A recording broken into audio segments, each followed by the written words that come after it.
নমস্কাৰ বন্ধু বান্ধৱীসকল, কি খবৰ? আশা কৰোঁ সকলোৱে ভালে আছে, ভালে থকাটো বিচাৰে। আজি মই আপোনালোকলৈ এটা ডাঙৰ খবৰ লৈ আহিছোঁ। যিহেতু এতিয়া ৰাজনীতিৰ পৰা হাহাকাৰ লাগি আছে, যিহেতু লোকসভা নিৰ্বাচনক লৈ। কাৰণ এতিয়া লুৰিণজ্যোতি ডাঙৰীয়াই যিহেতু তেওঁ লখিমপুৰত খেলাৰ কথা কৈছিলে, এতিয়া তেওঁ ডিব্ৰুগড়ত খেলাৰ কথা কৈছে আৰু তেওঁ নিজ মুখেৰে স্বীকাৰ কৰিছে যে তেওঁ ক'ত খেলাৰ কথা, ক'ত খেলিম, সেইটো তেওঁ নিজৰ ওপৰত কথা। আচলতে এইটো সৰ্বানন্দ সোণোৱাল ডাঙৰীয়াই তাত খেলাৰ কথা কৈছে ডিব্ৰুগড় সমষ্টিত, কিন্তু এতিয়া লুৰিণজ্যোতি ডাঙৰীয়াই খেলাৰ কথা কৈছে। তাৰ ওপৰত কিছুমান মন্তব্য দাঙি ধৰিছিলে। সেই মন্তব্যটো আপোনালোকৰ মাজলৈ মই উদঙাই দিব বিচাৰিছোঁ, সেই লুৰিণজ্যোতি ডাঙৰীয়া মন্তব্যটো। কাৰণ তেওঁক লৈ বহুতে চৰ্চাত আছিলে যে তেওঁ লখিমপুৰত দৌৰ মাৰিলে বুলি কৈছে, তেওঁ ভয়ত লখিমপুৰত দৌৰ মাৰিলে বুলি কৈছে, কিন্তু তেওঁ এতিয়া ডিব্ৰুগড়ত খেলাৰ কথা কৈছে। গতিকে এই নিউজটো আপোনালোকে লাষ্টলৈকে চাব বুলি মোৰ সম্পূৰ্ণ বিশ্বাস।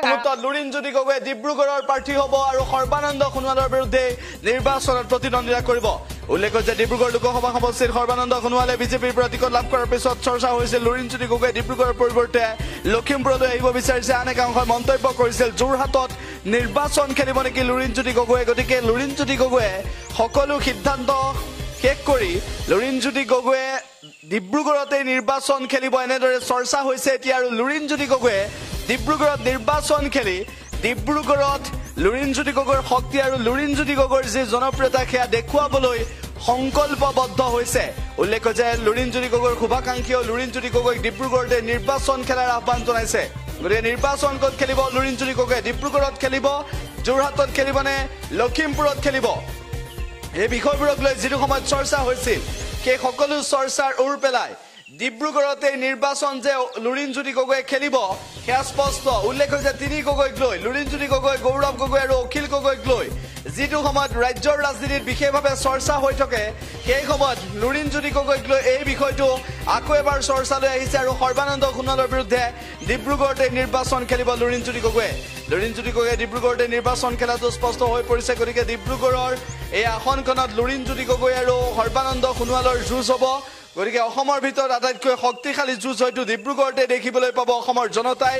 আৰু এই নিৰ্বাচনত, লোকসভা নিৰ্বাচনত লুৰিণজ্যোতি গগৈয়ে যদি প্ৰতিদ্বন্দ্বিতা কৰে, তেনেহ'লে অসমৰ লোকসভা সমষ্টিসমূহৰ আটাইতকৈ শক্তিশালী যুঁজখন ইয়াতে দেখিবলৈ পোৱা যাব। আৰু ডিব্ৰুগড়ৰ এই যুঁজখনক লৈ অসমৰ জনতাৰ দৃষ্টি নিবদ্ধ থাকিব। ডিব্ৰুগড়ত লুৰিণজ্যোতি গগৈয়ে যদি প্ৰতিদ্বন্দ্বিতা কৰে, তেনেহ'লে তীব্ৰ প্ৰত্যাহ্বানৰ সন্মুখীন হ'ব নেকি সৰ্বানন্দ সোণোৱাল? উল্লেখ যে কেন্দ্ৰীয় মন্ত্ৰী সৰ্বানন্দ সোণোৱাল, প্ৰাক্তন মুখ্যমন্ত্ৰী সৰ্বানন্দ সোণোৱাল ভয়ংকৰ মুখামুখি হ'ব লাগিব নেকি লুৰিণজ্যোতি গগৈৰ? তীব্ৰ প্ৰত্যাহ্বানৰ মুখামুখি হ'ব লাগিব নেকি লুৰিণজ্যোতি গগৈ? আৰু লুৰিণজ্যোতি গগৈৰ যি শক্তি বা জনপ্ৰিয়তা, লুৰিণজ্যোতি গগৈৰ যি জাতীয়তাবাদী মনোভাৱ, লুৰিণজ্যোতি গগৈৰ যি চিন্তাধাৰা, আৰু দুয়োগৰাকী নেতাৰ পটভূমি হৈছিল সদৌ অসম ছাত্ৰ সন্থা। সেই সদৌ অসম ছাত্ৰ সন্থাৰ এগৰাকী সভাপতি, আনগৰাকী সাধাৰণ সম্পাদক আছিল এটা সময়ত। গতিকে এই দুয়োগৰাকীয়ে ৰাজনীতিৰ পথাৰত যি মুখামুখি হ'বলৈ আহিছে ডিব্ৰুগড়ত, লুৰিণজ্যোতি গগৈ আৰু সৰ্বানন্দ সোণোৱালে যুঁজ দিব। গতিকে এই যুঁজখন অত্যন্ত আকৰ্ষণীয় হ'ব। লুৰিণজ্যোতি গগৈয়ে ডিব্ৰুগড়ত খেলাটো বিচাৰিছে। লুৰিণজ্যোতি গগৈৰ শুভাকাংক্ষী তথা অনুৰাগীয়ে সৰ্বানন্দ সোণোৱালৰ বিৰুদ্ধে সাহসেৰে যুঁজ দিয়াটো বিচাৰিছে লুৰিণজ্যোতি গগৈক। আৰু লুৰিণজ্যোতি গগৈয়ে যদি ডিব্ৰুগড়ত প্ৰতিদ্বন্দ্বিতা কৰে, তেনেহ'লে লুৰিণজ্যোতি গগৈৰ বাবে ৰাজনৈতিক উত্থান অত্যন্ত শক্তিশালী হ'ব বুলি সকলোৱে বিশ্বাস কৰে।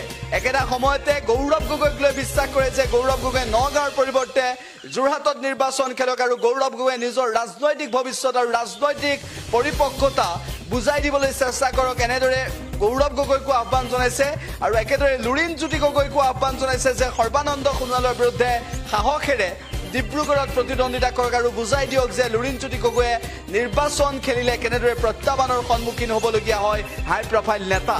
গতিকে লুৰিণজ্যোতি গগৈ ডিব্ৰুগড়ত খেলিব নে লখিমপুৰত খেলিব নে যোৰহাটত খেলিব, এই বিষয়বোৰক লৈ চৰ্চা কৰি থাকোঁতেই, ৰাজনৈতিক বিশ্লেষকে চৰ্চা কৰোঁতেই, অসমৰ জনতাই ভাবোঁতেই, দল সংগঠনে ভাবোঁতেই লুৰিণজ্যোতি গগৈয়ে ডিব্ৰুগড়ত নিৰ্বাচন খেলাৰ সম্ভাৱনা আটাইতকৈ বেছি হৈ পৰিছে।